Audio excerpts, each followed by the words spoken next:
On a December night in 1992, in a little apartment in a tiny Texas town called Mansfield, a 16-year-old girl named Marie Robards sat down at the dinner table.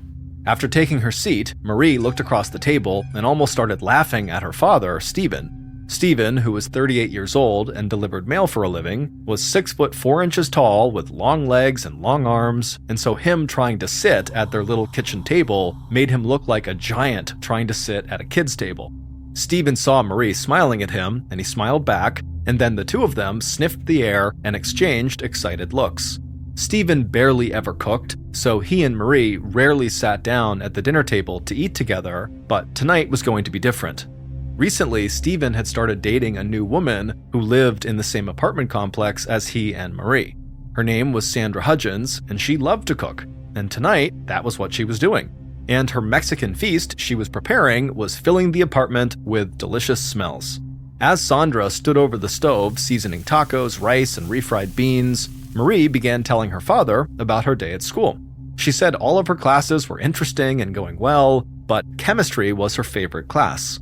In fact, she said she loved science in general so much that she had started thinking about going into a pre-med program when she went to college in a couple of years so she could become a doctor. Stephen knew Marie could become a doctor if she wanted to, or really anything else she set her mind to. His daughter was intelligent, beautiful, charismatic, and a highly disciplined student. So much so that on the weekends, Marie often stayed in and just did schoolwork while most of her friends and peers were out and having fun and partying. And while this certainly made Stephen very proud of his daughter that she was so studious, secretly, Stephen sometimes wished that Marie would step away from her schoolwork even for a day and just go out and be a teenager and have some fun. And lately, given what Marie was going through with her mother and Stephen's ex-wife, this secret wish of his was all Stephen thought about when he looked at his daughter. Up until just a few months earlier, Marie had been living with her mother, Beth, and her stepfather, Frank, in a nearby town. Marie and her mom had always been incredibly close. Marie often said her mom was her best friend. But Marie's stepfather was a police officer who took discipline and rules very seriously, and so he was quite strict with Marie, which often caused the two of them to argue and created a lot of tension in their household. And their living situation got infinitely worse when Marie walked in on Frank in bed with another woman. Marie already did not like Frank, but now she hated him. However, when she went to her mom and told her what she had discovered about Frank, her mom, who was crushed by the news, no doubt, still said she would not be leaving Frank. This caused a huge fight between Marie and her mom, which ended with Marie moving out of the house and into her father's apartment. Stephen was overjoyed to have his daughter living with him, but at the same time, he knew this was not really a happy arrangement. Ultimately, he knew his daughter just really felt hurt by her mother and longed for things to go back to the way they were when she and her mom were just best friends. In the kitchen, Sandra announced that dinner was ready, and she turned away from the stove and began walking over to the dinner table, her hands full of serving dishes. And right as Marie got up to help Sandra put the food on the table, the landline telephone rang in the living room. They all looked at each other to see who was going to go pick it up, and Marie said she would, and that she would tell whoever was calling that they were in the middle of dinner and they should just call back. But a few moments later, when Stephen and Sandra heard Marie answer the phone in the other room, they heard Marie start yelling at whoever was calling. And after a few moments, even though they couldn't quite tell what Marie and this other person were actually yelling about, it became clear that the other person that she was talking to had to be her mother. Eventually, Marie slammed the phone down and stormed back into the kitchen, her face bright red and her hands shaking. Stephen asked her if she was okay and, what's wrong, but Marie just took a deep breath and suddenly a calm look came over her face and she just said, "I don't want to talk about it." And after a quick glance at each other, Stephen and Sandra simply nodded, and then before long, the trio was back to chatting about Marie's schoolwork and her college aspirations. But as much as Marie wished that big yelling fight she got into with her mother could just fade out of everyone's mind, it couldn't. Because over the next couple of months, Marie and her mother would get into more and more of these types of yelling fights on the phone. And Stephen and Sandra, who often overheard these fights, would always ask Marie afterward what was wrong and was everything okay. but Marie would just continue to ask for privacy and demand they not talk about it.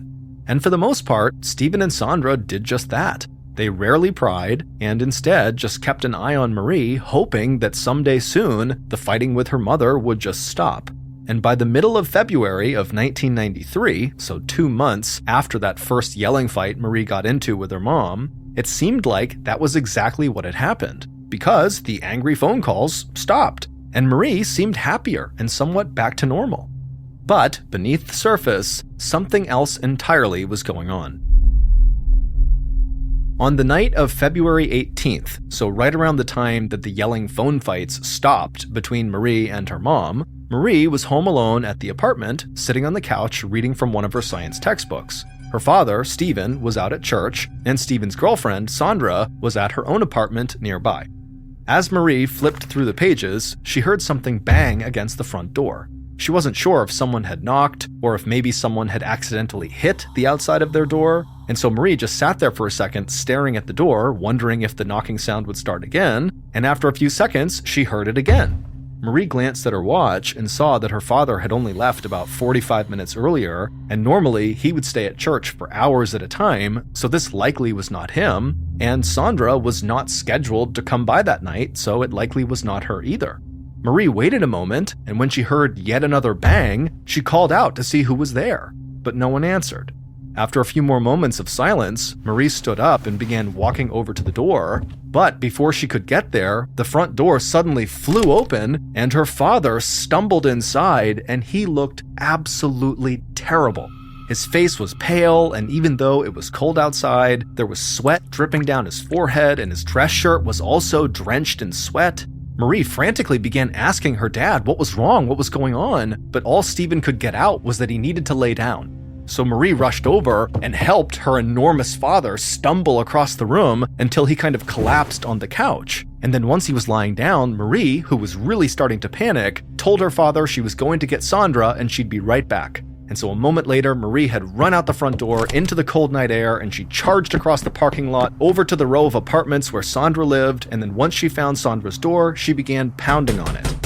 When Sandra flung the door open, wondering what was going on, Marie quickly explained that her father was very sick and they needed to do something, and so without asking any more questions, Sandra just ran with Marie back to the apartment. When they got there, they found Stephen still lying on the couch, but he was borderline unresponsive and looking much more pale than when Marie had left him. Sandra had no idea what was going on, but she knew whatever this was, it was bad, and so she rushed into the living room, she picked up the phone, and she dialed 911. The paramedics would arrive just a few minutes later, but it was already too late. Stephen had died. Shortly after his death, the coroner would conduct an autopsy and conclude that Stephen had died from a heart attack.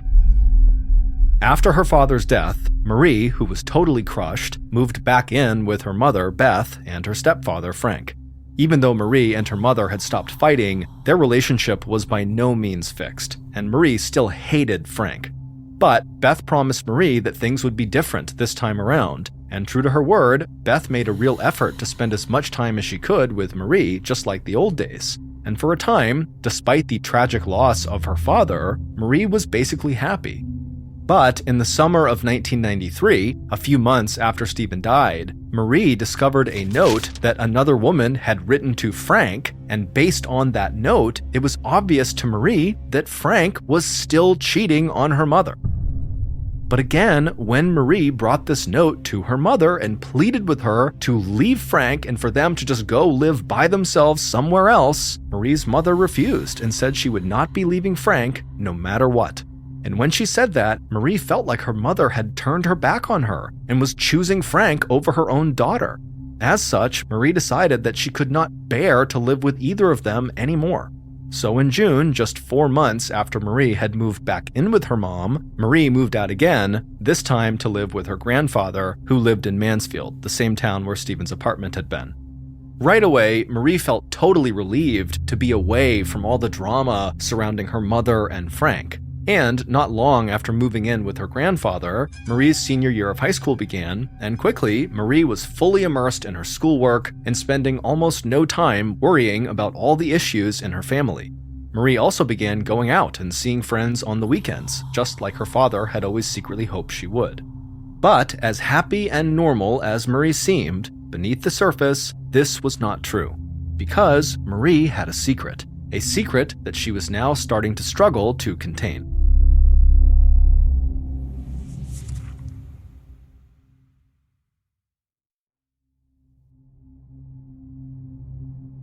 One afternoon in January of 1994, almost a year after Stephen's death and 6 months after Marie had moved in with her grandfather, Marie and one of her friends went back to Marie's grandfather's house to study after school. The two girls walked into Marie's bedroom, took off their winter coats, tossed their backpacks on the floor, and then after talking for a few minutes about school and what they wanted to do that weekend, they both decided it was time to actually start studying. And so Marie and her friend both sat down on the floor, they unzipped their backpacks and took out their copies of Hamlet that they were reading for their English class. Hamlet is a very famous play by William Shakespeare that tells the story of a Danish prince whose father, the king, has died. Marie and her friend discussed the plot and the characters of Hamlet, and then Marie's friend said she wanted to read out loud one of her favorite parts of the play. So she flipped through her book and found the section she was looking for, and then Marie's friend held her book up in front of her face, cleared her throat, and started reading that section out loud. Marie's friend read a part of a very intense scene where one of the characters reveals a secret he's kept throughout the play. "Oh, wretched state! Oh, bosom black as death!" the character cries out to make it clear how upset he is about this secret. Marie listened to her friend read this part, and all of a sudden, she began feeling this pit in her stomach forming. Marie's hands started to tremble, she felt a lump growing in her throat, and then she just started sobbing. Her friend who was reading was stunned, and she stopped reading mid-sentence and asked Marie what was wrong. Marie struggled to catch her breath. Then she wiped the tears from her eyes, and she looked up, and through a cracking voice, she told her friend that, like the character in the play, she too had a secret that she had never told anyone, but now she had to get it off her chest.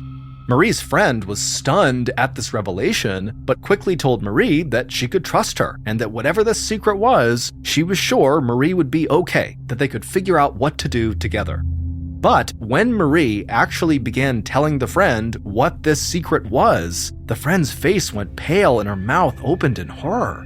Marie's secret, which had to do with her deceased father, was way bigger than the friend had anticipated.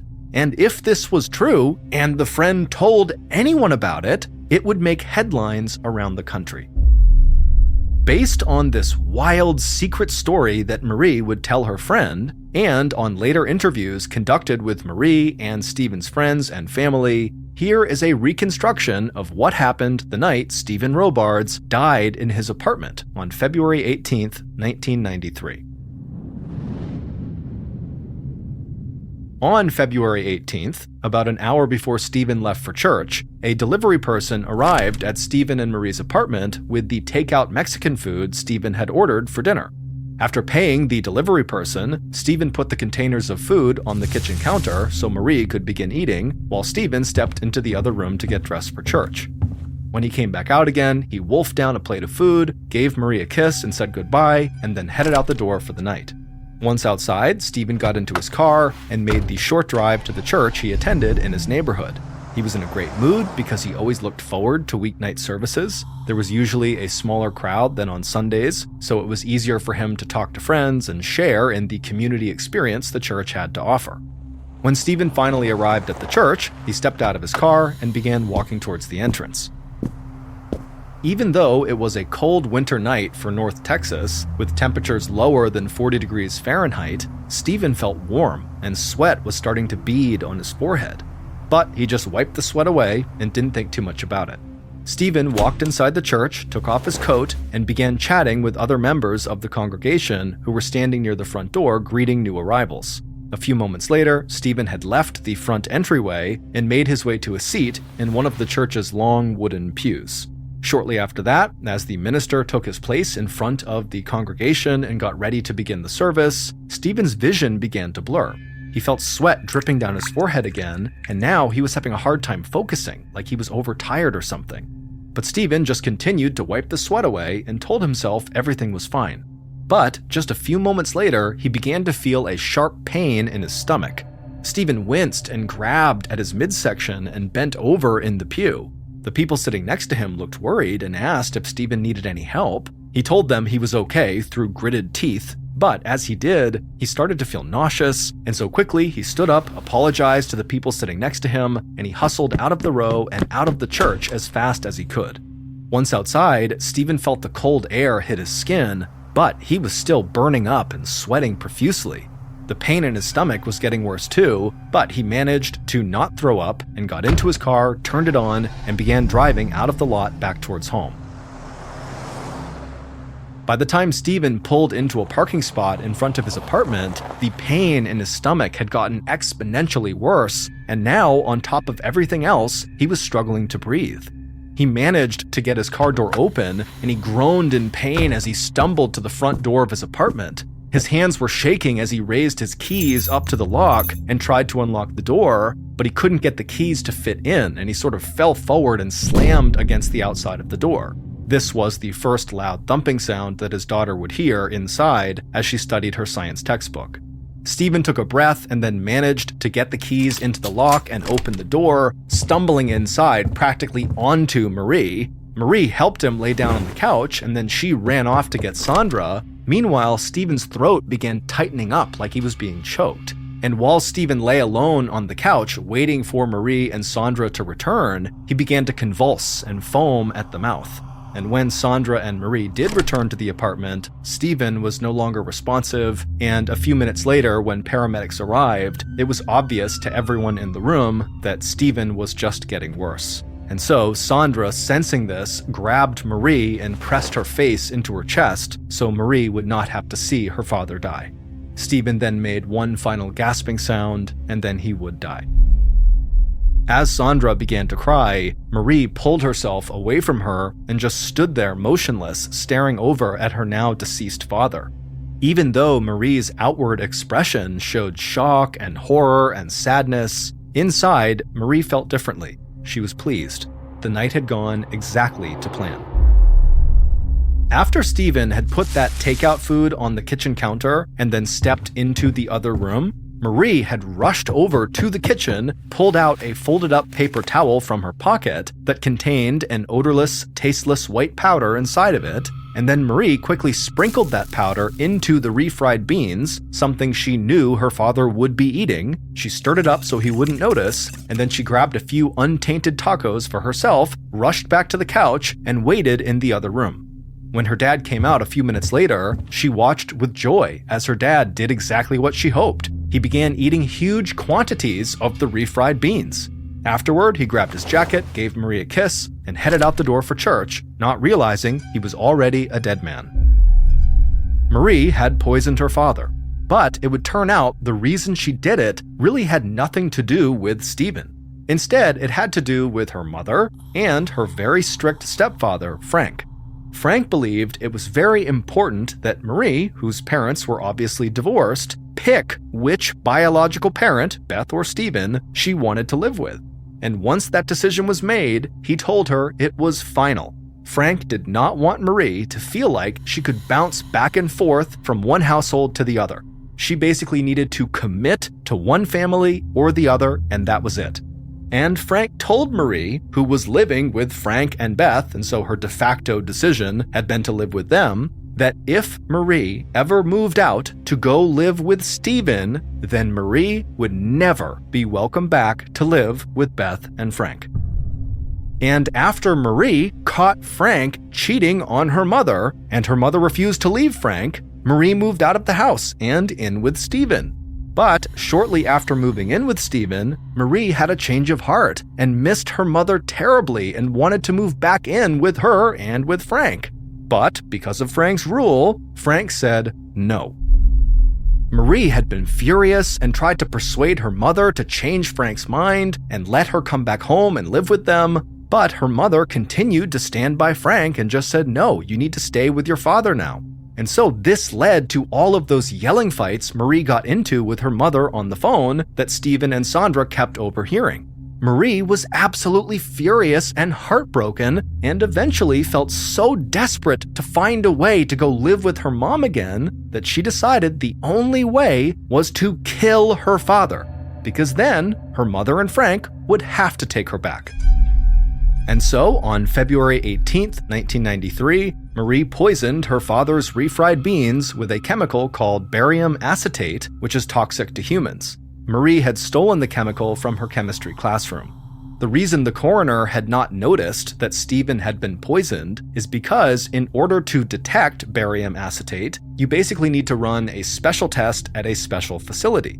And the coroner had not thought there was any evidence of foul play, so he had not asked for that test to be run. Marie had gotten away with murder. But nearly a year later, while studying Hamlet, Marie's friend happened to read the part of the play out loud where Hamlet's uncle admits to killing Hamlet's father. And in that moment in the play, Hamlet's uncle realizes he'll never be forgiven because no matter what he does, he will always be a murderer. And when Marie heard those words, "Oh wretched state, oh bosom black as death," she felt a crushing sense of guilt wash over her, and she promptly confessed to her friend what she had done to her father. Marie's friend kept Marie's secret for several months, and during that time, Marie did get to move back in with her mother, until of course she moved out again after catching Frank cheating again, and she moved in with her grandfather, and then shortly after that, Marie's friend did go to police, at which point Marie was arrested. Marie was ultimately found guilty of murder and sentenced to 28 years in prison. However, in 2003, she was granted parole and is believed to still be living in Texas today under a different last name. After numerous reports that LaToya Ammons was mistreating her children, based on reports that she gave, she was telling police that demons were throwing her kids around the house. Based on those reports, Child Protective Services was sent to do a home study, to go to their house, go to LaToya Ammons' house, and make sure it was a safe, clean place for children to be living. In addition to the case manager, her name was Valerie Washington, who was going to be going over to do this home study, the Lake County Sheriff Department also sent over Lieutenant Gruszka, who would be assisting Valerie and watching the home study take place. When Gruszka arrives at the house, he is met with Valerie Washington, also LaToya Ammons, the mother, and her two sons, Andrew, who's 9, and Amante, who's 7, as well as LaToya's mother, so the boy's grandmother. Her name was Rosa. Washington, the case manager, pulls Gruszka aside out of earshot of LaToya and her family, and she starts telling Gruszka about what happened at the hospital 8 days earlier, because she, the case manager, had already begun investigating LaToya Ammons and that whole situation with her kids. 8 days earlier, Washington was at the hospital sitting in a waiting room. Washington was with a psychologist, and they were speaking to Rosa, who was the grandmother of these children. In the room was also Andrew, the oldest son, and Amante, the youngest son. And as they're chatting, Amante, the youngest son, stands up and walks to the middle of the waiting room. And his eyes roll back into his skull, and he begins emitting this growling sound that sounded too deep for a boy of 7 years old. The grandmother reacted to it like she had seen it before. She got right up, she marched over to him, and she took him by the hands, and she yelled, "You are not you." And she kept saying that, and the boy's eyes are still back in his head, and he's not responding to anything his grandmother's saying. As Rosa is repeating over and over again, "You are not you," Amante begins backpedaling towards a wall behind him. And Rosa holds his hands the whole time. She's holding his hands firmly. He gets to the wall, and instead of stopping, he puts his foot up against the wall. This is a 7-year-old boy, and begins walking up the wall by pressing against Rosa. And she's holding on tight, and he's pressing back at her and using that weight to walk backwards up the wall. The psychologist in Washington are just watching in disbelief. Rosa's holding on to him as he walks all the way up to where he's on his tippy toes on the wall.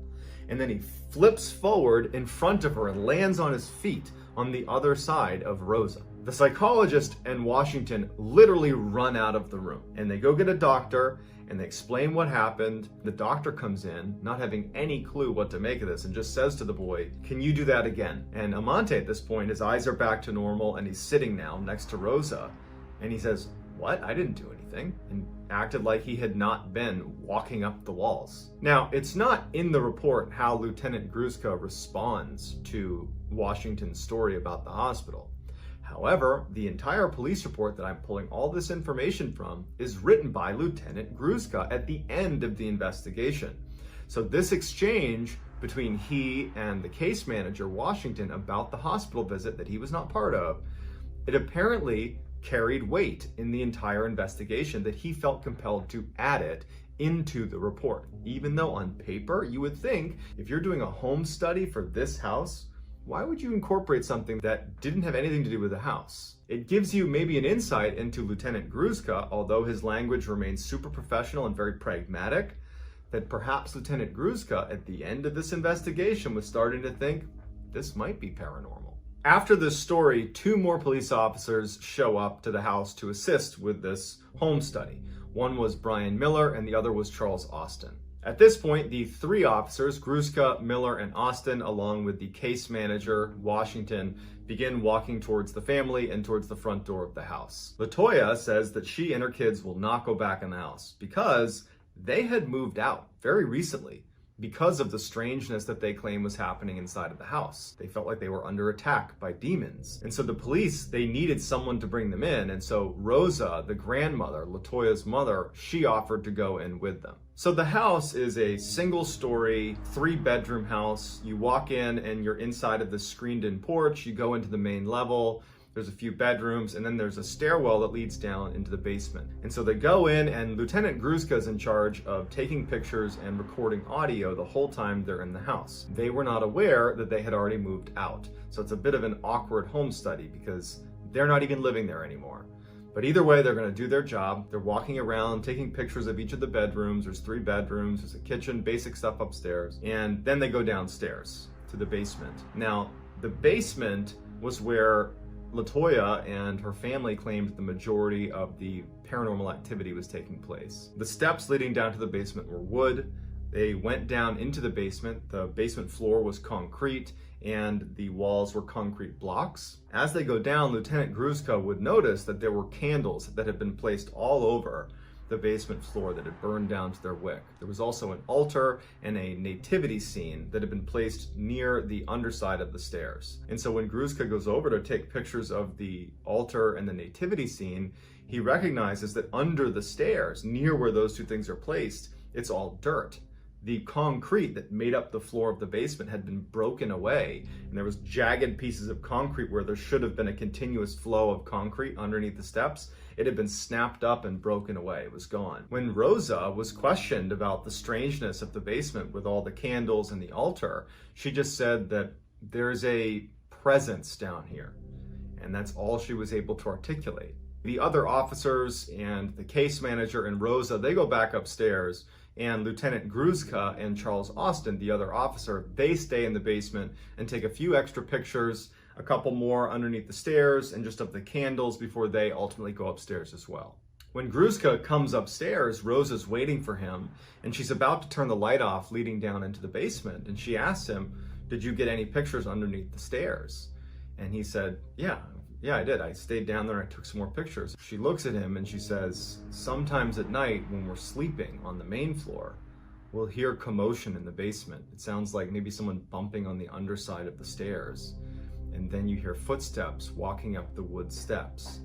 And whatever it is stops on the other side of the door leading into the main floor, and it will stay there for hours. We're too scared to open the door to look." Gruszka goes back to his office and he immediately uploads the pictures that he took with a focus on the ones he took in the basement.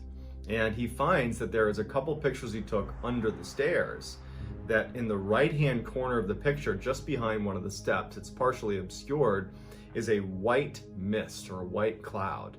And he zooms in on it and he brings in other officers and they look at it, and if you zoom in close enough, it looks like a man's face. As they're zoomed in on this mist underneath the stairs, they can see, only because they've zoomed in, that there appears to be a faint green mist on the left side of the picture. It appears to be a woman's face. Gruszka and Austin, who were the only 2 in the basement at the time of these pictures taken, swear they did not see white or green mist under the stairs when they took pictures. Gruszka, again, it doesn't say in the report how he's feeling, but you can imagine he's starting to feel a little bit uneasy about what he's witnessing. Gruszka just goes to his audio recording. And so he fast forwards to the section where he and Austin are alone in the basement taking these additional photos. And you can clearly hear on the recording Gruszka and Austin talking to each other as they're taking these pictures. And at some point, as they're taking these pictures of the basement, a third voice, not Austin, not Gruszka, say directly into the audio recorder, "Hey." The audio recorder was one that Gruszka was used to using, and it had never malfunctioned before. And he and Austin were the only ones down there. And so they couldn't explain where the third voice was coming from, and neither could any of the other officers who listened to it. On April 30th, Gruszka set up a meeting with LaToya Ammon's priest, who she was very close with. They were regular churchgoers. This priest, his name was Father Maginot, he had been at the Ammon's residence 5 days before this home visit was done, when LaToya Ammon's and her family was still living in that residence. And so Gruszka went to interview him to get a sense of what it was like when they were still living there. Father Maginot said he was there because LaToya had reached out and said, "I don't know what to do," because she's claiming there are demons here. And while they're sitting in the living room on the main floor, Father Maginot is telling Gruszka that the bathroom light started flickering on and off. And so it was distracting enough that ultimately Father Maginot got up and walked over to the bathroom, and as soon as he went inside, the flickering stopped. And then he'd go back down and sit down, and it would start again. Repeatedly, Father Maginot would get up when it was flickering, he would go in and it would stop, he'd come back and it would start flickering again. So while this is happening and Father Maginot is going back and forth to the bathroom trying to figure out why the light is flickering, LaToya points out that a liquid is forming on one of the window blinds in the room that they were all sitting in.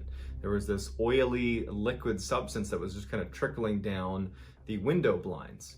And Father Maginot walks over and looks at it. They're all looking at it, and there's no leak in the ceiling. There's no source for this liquid, and it hadn't been there before. At least that's what LaToya Ammon's and her family is saying, that that's not from us. We don't know what that is. As they're looking at this oily substance on the blinds, the cord that controls the blind itself starts swaying back and forth.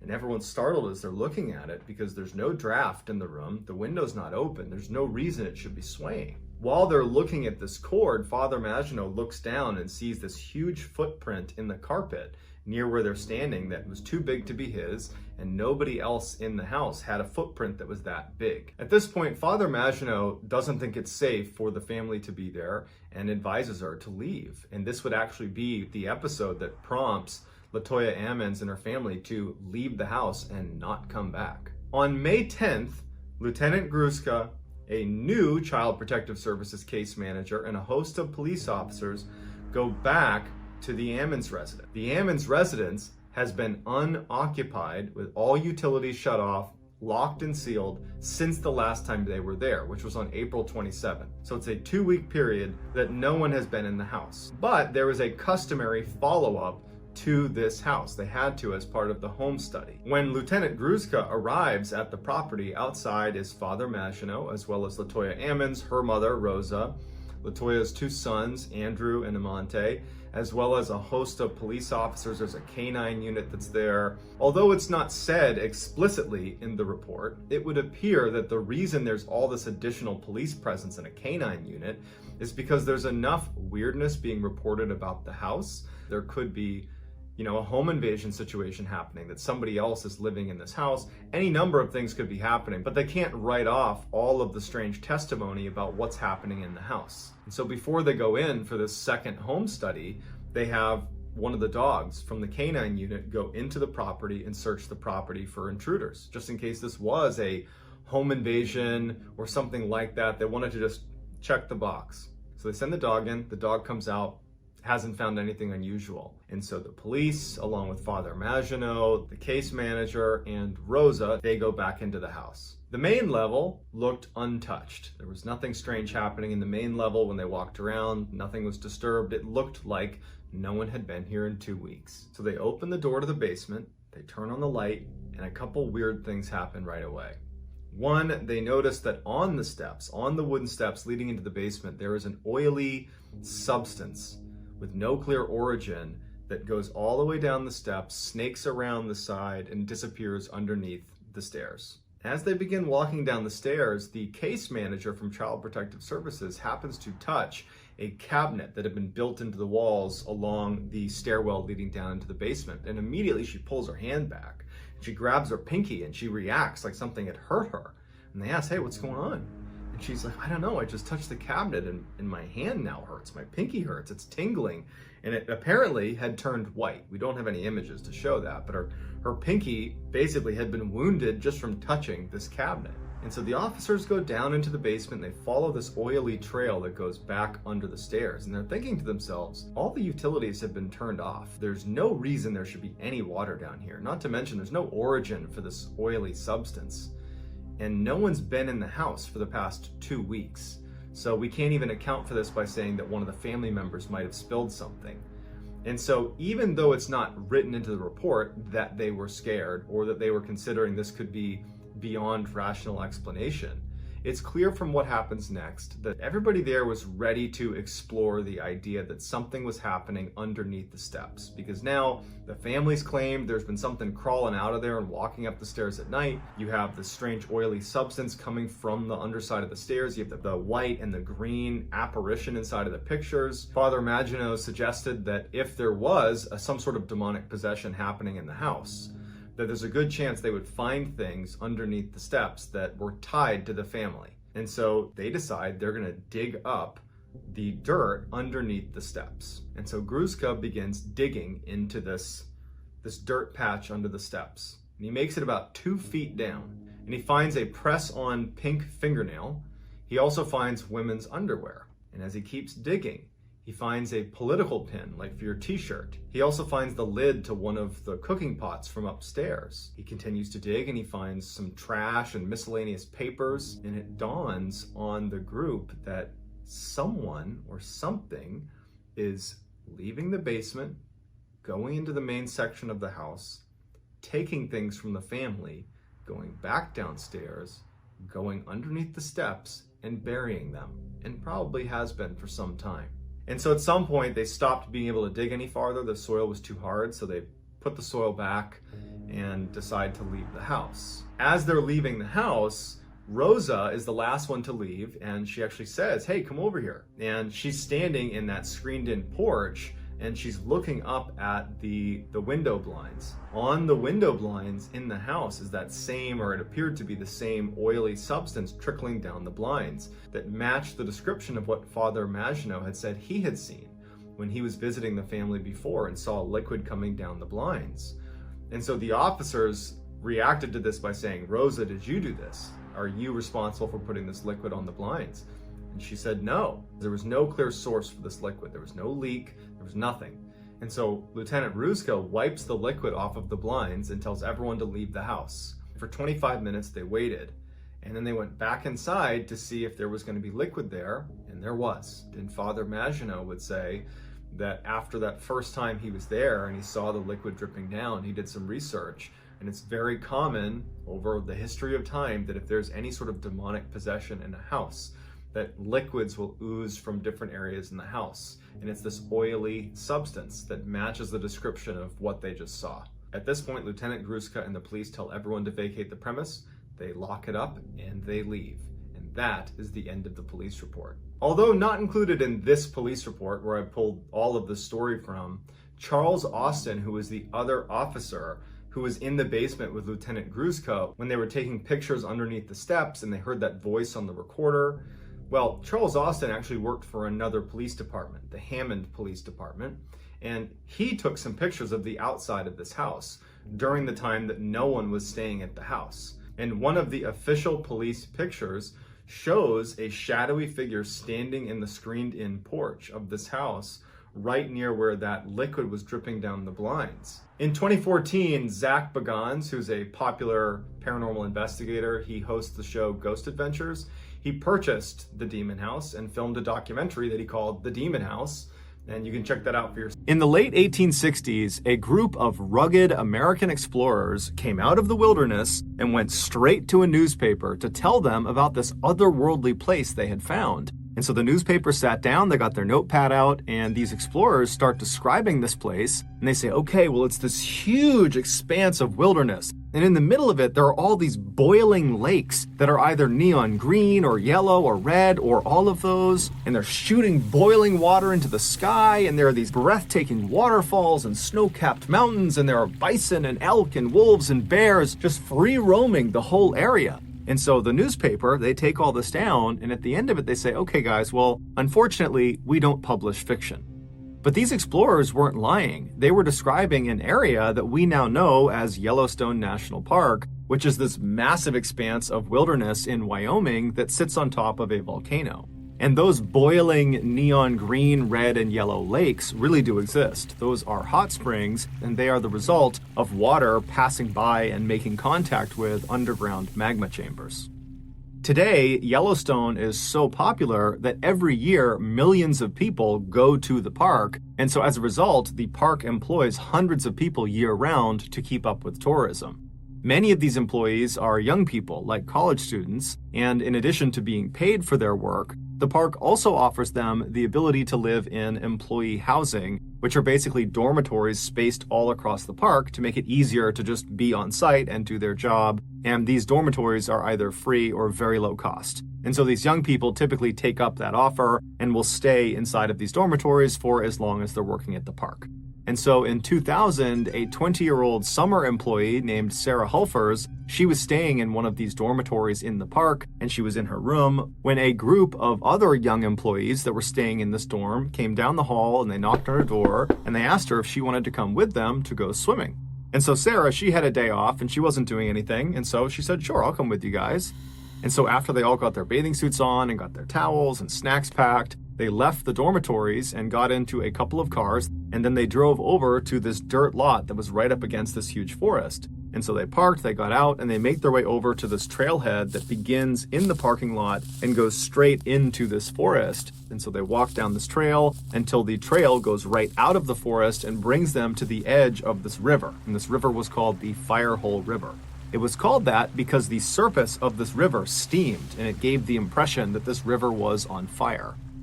The reason this happened is some of the water flowing through this river would pass by those underground magma chambers, warming it up. And so this is a lot like the hot springs, except on a much smaller level. The hot springs are boiling, whereas this river was just slightly warmer to the point where it would steam. So totally safe to swim in.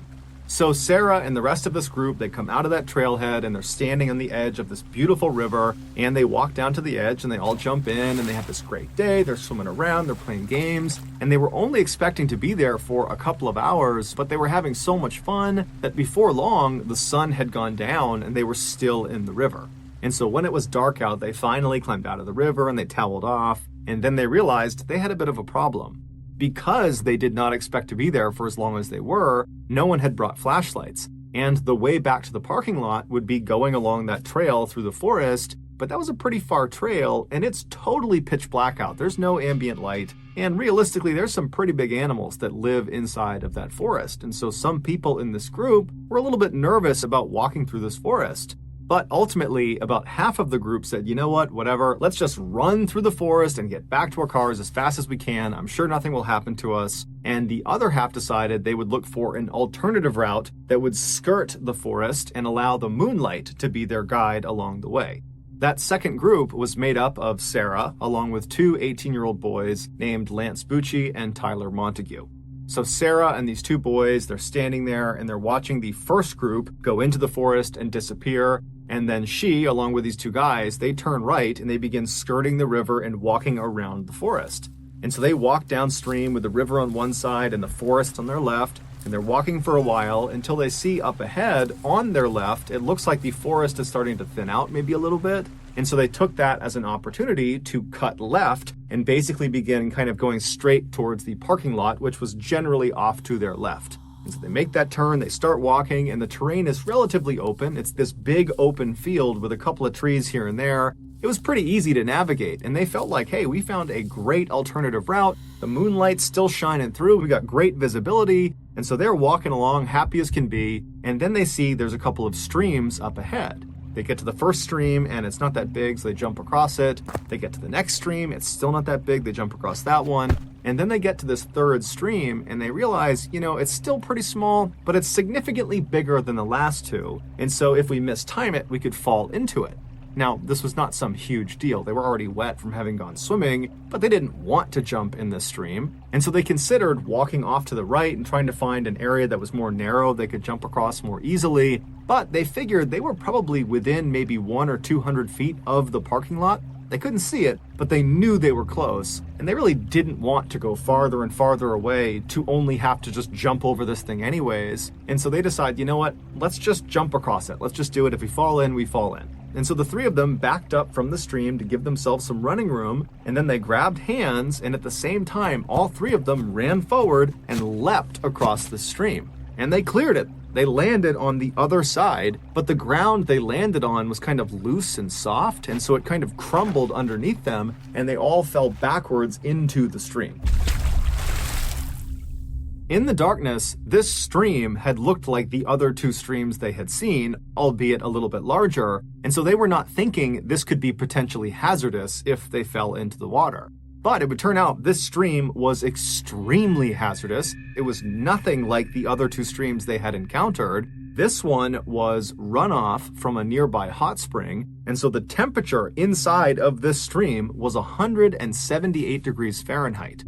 So it was practically boiling water, and it looked like it was shallow, but in fact, this stream was 10 feet deep. And so when this trio fell into these scalding waters, they let out blood-curdling screams, and the other group that had ran down the forest path, they had got to the parking lot and were waiting for them, and so they hear this scream, and they just take off running in the direction of the screams. They cut right through the forest, and they come out to that field, and they find Lance and Tyler are on the edge of the stream, desperately trying to pull Sarah out of the water. And so the parking lot crew, they run over, and they grab Sarah, they pull her out. They don't really know what's happened. They don't know this is some boiling stream, but it very quickly dawns on them when Lance and Tyler and Sarah just continue to scream outside of the water that something is horribly wrong. And so one of the people in the parking lot crew, they take off running, they go into one of their cars, and they drive and they get help. And not that long after, a helicopter would arrive and it would take Sarah, Lance, and Tyler to a nearby hospital. It would turn out Lance and Tyler, when they fell into this water, they only submerged up to their necks, and as soon as they hit the water, they immediately turned and got themselves out again. So they were only in the water for maybe a second or two. And these things ultimately saved their lives. Although they did still have burns over almost their entire bodies, they had to go through dozens and dozens of surgeries and years of rehab, and they had to pay all this money for medical bills. So it was not a smooth course after they got pulled out, but they lived. As for Sarah, she was not as lucky. When she fell into the water, she completely submerged. Her head, her body, all of it went under the water, and then she just could not get herself out again, and so she stayed in the water much longer than the guys did. When she was admitted to the hospital, despite the fact she was talking and conscious, the doctors very quickly realized they had a big problem with her. A third-degree burn, or a full-thickness burn, is when the outer layer of skin gets destroyed and also the inner, deeper tissues of the skin also gets destroyed, including the cells that are responsible for reproducing skin. And so if you get a third-degree burn, that part of your body will not heal on its own. You literally have to get a skin graft. And a skin graft is effectively a skin transplant. They will take other sections of skin from your body that are unburned, and they will place them over that site where you have the third-degree burn. But when Sarah was wheeled into the operating room, it was determined that she had third-degree burns on 100% of her body. So there was no unburned skin to use for a skin graft. Her whole body was ruined. And so despite their best efforts, Sarah would pass away 15 hours after arriving at the hospital. A year later, Lance's family would sue the National Park Service for not having put up a sign near that particular stream to warn people of its dangers. But that lawsuit was tossed out because it was determined that the trio, Sarah, Tyler, and Lance, had chosen to walk off trail in a known thermal area, and so they were being negligent, not the park.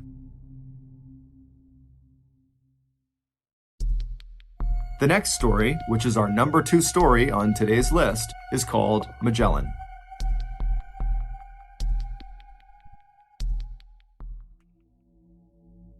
If you hop in a boat just off the coast of Aberdeen, Scotland, and you cruise eastward, after about 7 hours, depending on your speed and the weather, you would come across this massive man-made structure jutting up out of the ocean. It looks like a cross between a construction site and a corporate office building sitting on top of 100-foot-tall metal stilts. It's called Magellan, and it is an offshore oil rig, and it will remain in place until all the oil has been sucked up in that area. The people who work, often for weeks or months at a time, on rigs like Magellan are known as roughnecks, and they have one of, if not the most dangerous job in the world. All exterior surfaces on these offshore rigs are always slick, either with water or oil, and so there is a constant risk of falling, sometimes hundreds of feet. If you're up on a higher platform, you could fall to a lower platform, which could be fatal, or you could fall clean off the rig all the way to the ocean 100 plus feet below. If you add in some bad windy weather, the risk of falling increases tenfold. Also, the crude oil that these roughnecks are drilling for is highly combustible, and so fires are a huge concern as well. And if that wasn't risky enough, there's also this phenomenon known as a blowout, where basically the oil well that the drill is actually drilling into will just explode. Now, all rigs have some sort of mitigating equipment to try to save themselves in case this occurs, but in reality, if it happens and you are unfortunately near the drill when it happens, you are likely to be killed or maimed. While the downsides of working on an oil rig are fairly obvious, the upsides are too. Namely, your pay is fantastic. In 2000, a 41-year-old father of two named Gordon Moffat was a roughneck working on the Magellan. His primary job was to perform maintenance on the drill. Now, these offshore rigs work great most of the time, but they do have a habit of breaking down fairly often. And for a drilling company, anytime they are not sucking out crude oil, they're losing money. And so it was just a known thing when you worked on one of these rigs that as soon as there is an issue that causes the drill to stop working, it must be fixed immediately, whether it's day, night, horrible weather, good weather, it didn't matter, it had to be fixed right away. And so on the night of October 9th that year, Gordon had just gotten back to his quarters to end the day when he got a call on his radio that he was actually needed to come back out to fix a problem that had stopped the drill. Now, Gordon was a seasoned roughneck, and he had grown quite accustomed to these late-night calls to go out and fix things, and so he wasn't annoyed. He just put his stuff back on, turned around, and he headed out the door. When Gordon got to the main deck, which is this wide open metal platform right in the middle of the rig where the drill actually passes down through it on its way to the ocean, when he got to the main deck, he was met by some of his co-workers who told him where he would need to go. The cabling that needed fixing was located right below the main deck. However, it was not accessible from the main deck. In order for Gordon to get to it, he would need to go down to the next lowest platform from the main deck. Basically, he would need to hop in an elevator and go down one floor. And from this lower deck, the crew on the main deck would lower down a harness attached to a long wire. They would feed it down through this hole in the main deck platform called a mouse hole. It was about 10 inches across, and they would feed it down, and he would grab the harness, he would put it on, and then he would signal up to the main deck crew, who could literally see him through this mouse hole. They would turn around and they would signal somebody called the hoist operator. And they were located above the main deck, slightly back. They couldn't actually see Gordon, so they're relying on communications with the people on the main deck. And the hoist operator would start their winch. And a winch basically reels in the wire that was connected to the harness that was on Gordon. And so once the hoist operator was informed, he'd turn on the winch, and then Gordon would be raised up until he could access these cables, and then he'd do his maintenance and be lowered back down, and that would be it.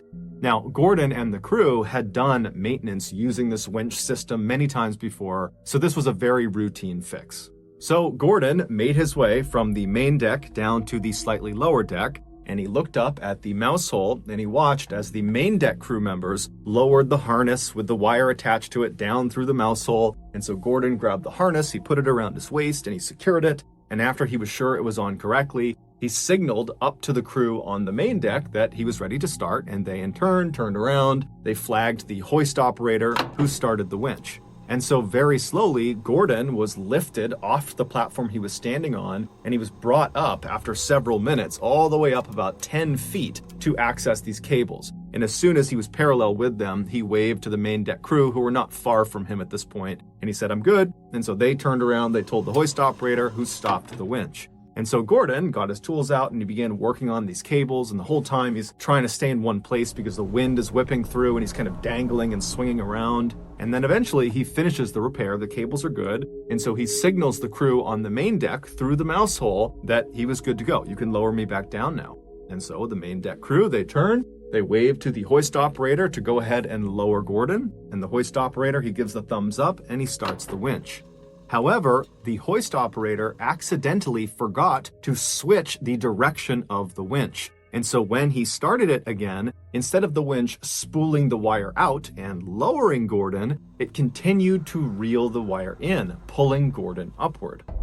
Now, the winch did not move very quickly, and so it wasn't like Gordon is rocketing up towards the mouse hole. However, this problem was immediately recognized by Gordon and the main deck crew, and so they're frustrated. They're yelling up at the hoist operator saying, "Stop, stop, stop, reverse the winch." They're all waving and flagging this guy down. But the hoist operator, after he had hit start on the winch, had just kind of turned around, because this is a routine thing they've done a million times before. And so he's not looking at the crew on the main deck. So he has no idea what's going on. And it was so windy and loud that night on board the rig that he couldn't hear their cries.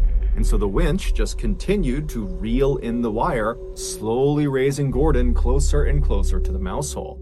Now, Gordon could not get out of his harness unless he was on the platform below. So there was no way to escape the situation he was in. And so Gordon, after a few seconds of this not stopping and him continuing upward, he starts screaming. He's not annoyed anymore. He's terrified. And so is the crew on the main deck. They are now frantically screaming at the hoist operator to stop the winch, but nothing is working. And so one of the main deck crew members, sensing that they need to do something different to get this guy's attention, he runs away from where the mouse hole is to this nearby phone. And this phone is connected up to the hoist operator station, and he picks it up and it starts dialing. Up in the hoist operator station, he's still not paying attention when the phone rings. He grabs the phone, puts it to his ear, and immediately he's hit with screams to stop the winch. And so the hoist operator, totally confused, whips around and hits stop on the winch. But it was too late. Just a few moments earlier, Gordon had finally been pulled all the way up right to the entrance of the underside of this mouse hole. And as he reached this hole, he tried to position himself in a vertical position so that maybe he could slip his upper body into the hole and he could just kind of slide through the hole. He'd still be hurt by it, but it would limit the damage. However, because of his harness being on his waist right in front of him, he couldn't get himself into a vertical position. He could only lay back in a horizontal one. And so when he reached the underside of the main deck and he's looking right at this mouse hole, he just put his arms and his legs out and tried to push himself back as if he could fight the winch and keep himself from going into this hole. But there was nothing he could do, and so his pelvis first was pulled into the 10-inch hole. And as his body begins to literally break in half, he's screaming out in pain, and then by the time the hoist operator had hit stop, Gordon was already deceased, and only a section of his torso actually made it up through the hole. Gordon's company was found guilty of being blatantly delinquent on many safety protocols, and so they were fined £60,000, and then they paid an undisclosed amount to Gordon's family.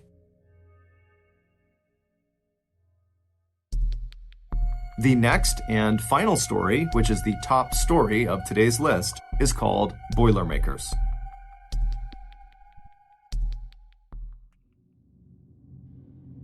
At 7:20 p.m. on Friday, January 12, 2007, 19-year-old college freshman Wade Steffi walked into Ford Dining Hall, which is one of 5 dining halls on Purdue University's campus. Purdue is a prestigious American university located in Indiana that is known for its excellent athletics and academics. Wade, who was an aviation technology student and was at Purdue on a full academic scholarship, grabbed some food and then sat down at a table with some friends. This was the first Friday of the 2007 spring semester, and so Wade and his friends at the table and the hundreds of other students that were sitting all around them were buzzing with excitement about what they were up to that night and what they were up to that weekend. And so Wade and his friends, they sat there chatting about their plans for about an hour, And then at around 8:20 p.m., Wade realized he needed to leave, and so he stood up, he said goodbye to his friends, he carried his tray to the trash can, and then he made his way out of the doors he came in on. And so once he was outside of the dining hall, he immediately turned right and walked the very short distance to the building that was right next to Ford Dining Hall. And so that building was called Owen Hall, and it was a dormitory. Now, this was not Wade's dormitory. He actually lived in a different dorm called Cary Quad West, which was located on the other side of Ford Dining Hall. And so Wade goes inside of Owen Hall because he has some friends in there, and he makes his way to their room, and when he goes inside, he sees they're all kind of sitting around chatting and drinking some alcoholic drinks. And so Wade sits down and he has a couple of drinks, and he just hangs out with his friends for about an hour. And so around 9:30 p.m., Wade and the other people he was with in this room, they left Owen Hall and they walked the half mile away from campus to the west to this huge party at a fraternity. And so Wade would stay at this fraternity for several hours until about midnight, at which point he pulled one of his friends aside and he told them that he just remembered he had left his jacket inside of Owen Hall, and so he wanted to go back and retrieve it. The dorms on Purdue's campus all lock at night, and so the only way you can get inside is if you live there and so you have a key, or if you know someone who lives there who will open the door for you. And so during his walk back to Owen Hall, Wade would make 6 phone calls in an attempt to get someone in Owen Hall to open the door for him. But 4 of his phone calls would just be the wrong number, and so the people that were picking up and he was asking to open the door, they didn't know what he was talking about, and so they hung up. But he did call 2 people that did live inside of Owen Hall. However, they didn't answer their phones. And so around 12:30 a.m., Wade arrived at Owen Hall. He put his phone back in his pocket, and he just walked up to the doors, which were locked, and he just started knocking. And eventually, a resident of Owen Hall who didn't know Wade, and Wade didn't know them, they heard the knocking and they came out to the door to see what was going on, and they looked through the glass and they saw Wade, and apparently they decided that Wade looked too intoxicated to let into the building, and so they refused him entry. And so Wade apparently stood there, he kept knocking for a little bit, but he eventually just kind of gave up, he turned around and he walked away. Fast forward a few days to Tuesday, January 16th, and Wade's roommate, who had actually been gone all the past weekend, he returned, and the first thing he noticed when he got back to his dorm was that Wade was not in the dorm. And so he called and texted Wade, but he didn't get a response. And so the roommate went out around the floor that they lived on to ask people if they had seen Wade, and no one had seen him since the previous Friday. And so starting to get pretty concerned, the roommate called Wade's family to see if maybe they knew what was going on with him, but his family had no idea. And so by the end of that day, the police had been contacted about Wade potentially being missing, and they in turn contacted Wade's cell phone provider, and they were able to determine that Wade's cell phone was still showing up somewhere on Purdue's campus, although they couldn't figure out exactly where. So that evening, a massive campus-wide search was launched with hundreds of police officers and volunteers. Even the school's equestrian club came out with their horses to search the nearby woods. But despite this huge search effort that would go on for several weeks, the only thing they would find of Wade's was one of his shoes. It was found on January 20th, so just 4 days into the search, and it was located right outside of an exterior door that led into a maintenance room inside of Owen Hall. But when they searched this maintenance room, Wade wasn't in there. Finally, after nearly a month of searching, when they still had not found Wade, the official search was called off. On March 19th, roughly 2 months after Wade had been reported missing, a maintenance worker was downstairs in the laundry room of Owen Hall when they heard a strange popping sound. At first, the worker thought it was actually coming from one of the washers or dryers that was on, and maybe there's a loose coin or some piece of metal that was inside of the washer or dryer that's getting banged around inside, and that's making the sound. And so this worker began walking around the laundry room, kind of listening in to each of the washers and dryers that were on to see if they were making this sound. And so as he's doing this, he hears the popping sound again, but it's clearly not coming from any of the washers and dryers. In fact, it's not even coming from inside the laundry room. It's coming from somewhere out in the hall. Curious, he leaves the laundry room and he goes out into the hall, and as soon as he's standing in the hall, he hears the popping sound again. And this time, it was obvious that it was coming from behind the closed door that was directly opposite the laundry room. So the worker pulled out his big set of keys, he opened the door that was directly in front of him, and he stepped inside. Moments later, he would make a big discovery. Based on that discovery and the investigation that would follow it, this is a reconstruction of what happened to Wade Steffi. In the early morning hours of January 13th, right after Wade had been denied entry into Owen Hall because the student who was in there who didn't know him thought he was too intoxicated, right after that happened, Wade left the front doors and made his way around to the left side of the building to look for another way inside. And when he got to the left side of the building, he found another door. Now, even though this door did not have a sign on it that said "Keep Out," it was fairly obvious that this door was not designed for students to use. There was a metal railing that lined the outside of this door, clearly to prevent pedestrians from getting to the door, and the door itself was actually not built at ground level. It basically was built at basement level, so you'd be standing at this railing looking down at the door. And down in front of the door was a slab of cement right out in front of it that gave the door enough clearance to be able to open. And so basically there was a railing around a pit, and that was where the door was. The proper way to get to this door was to literally climb over that railing and jump down into this pit. And then you'd need a key to open this door because it was always locked. Well, it was supposed to always be locked. And so when Wade saw this clearly off-limits door on the side of Owen Hall, in his drunken state, he decided it would be a good idea to try to go into it, because in his mind, he thought, whatever is behind this door doesn't really matter. As long as I can just get inside of some part of Owen Hall, I can find my way up to my friend's room and I can get my jacket. And so he rushes over to the railing, he climbs over, he leaps down into that pit area, he grabs the doorknob of this off-limits door and he pulls on it, and it's open. And so he opens it up, he steps inside, and it's totally pitch black. And all he can hear is the sound of machines humming and whirring in the darkness. And again, in his drunken state, he decides this is still a good idea.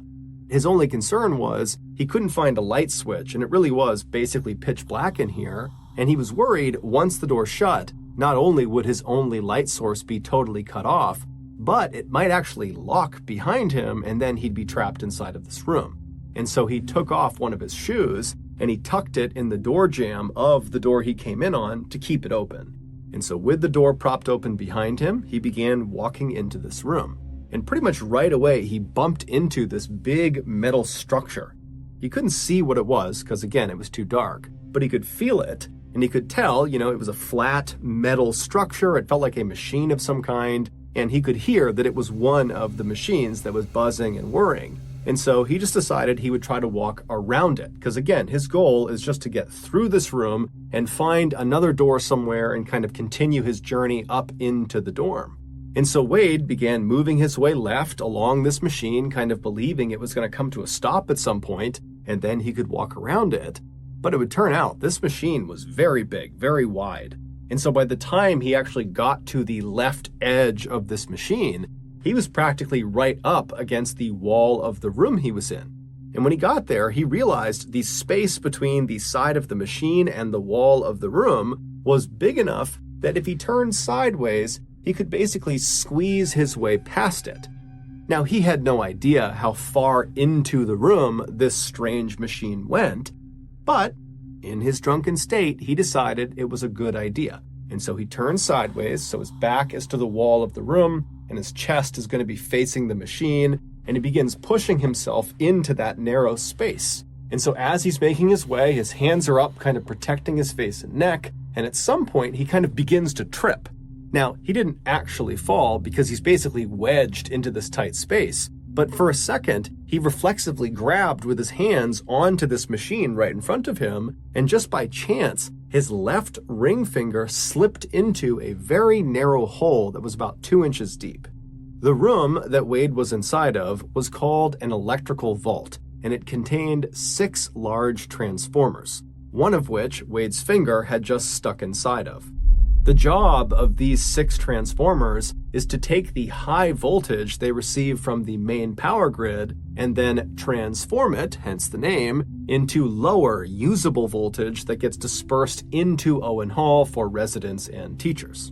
Even though the outside of these transformers had mostly been covered with protective materials that mitigated the electrocution risk, there were still several parts of these machines that there was just nothing you could do. They just presented a really high electrocution risk. And one of those sections you needed to be extra careful with was that 2-inch hole that Wade's finger slipped inside of. At the back of that hole was an exposed electrical conductor, and the second the tip of his finger touched that conductor, between 2,000 and 4,000 volts of electricity were pumped into his body. For reference, when people get executed via the electric chair, they are electrocuted with 2,000 volts of electricity. Wade likely died instantly, but because of the fact that he was kind of wedged between the transformer and the wall, after he died, he didn't just slump onto the ground. Instead, he remained in a semi-upright position with his finger still stuck inside of that hole. And so for the next 2 months, his body just continued to be electrocuted every second. Finally, sometime in March, as a result of Wade's body fluids draining out of him, the electrical current that was being pumped into him altered its course and began snapping outside of his skin into the ground.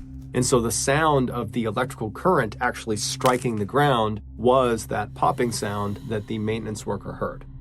The door that the maintenance worker opened in order to investigate the sound was the only other door that led into the electrical vault, the other being the exterior door that Wade had gone in on.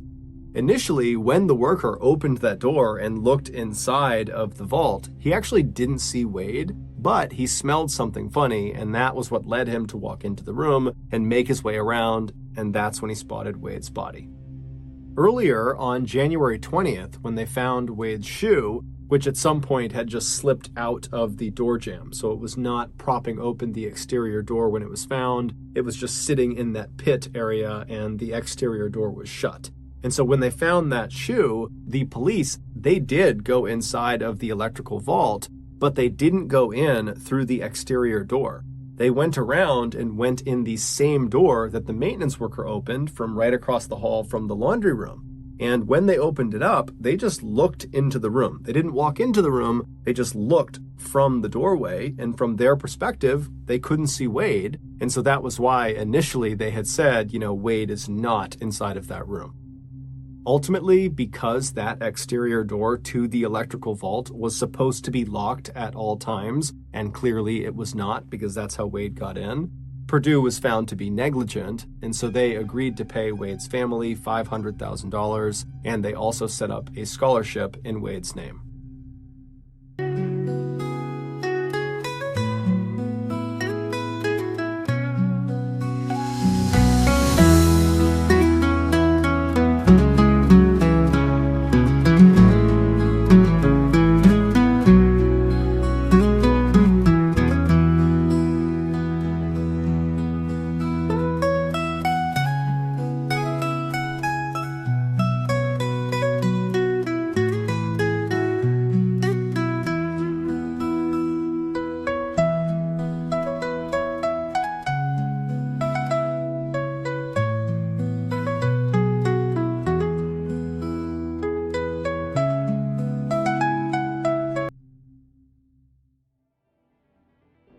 Thank you for listening to the Mr. Ballin podcast. If you got something out of this episode and you haven't done this already, the next time the 5-star review button has an itch on their back, offer to scratch it for them, but continuously misunderstand their directions so you never actually itch the right spot.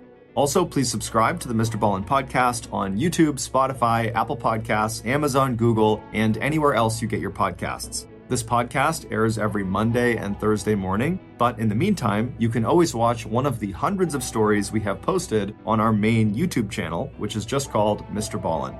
We now have a registered 501c3 charitable organization called the MrBallen's Foundation that makes it as easy as possible for you to join me, my family, and my team in supporting those whose lives have been most impacted by violent and heinous crimes. Monthly donors to the MrBallen's Foundation Honor Them Society will receive free gifts and exclusive invites to special live events.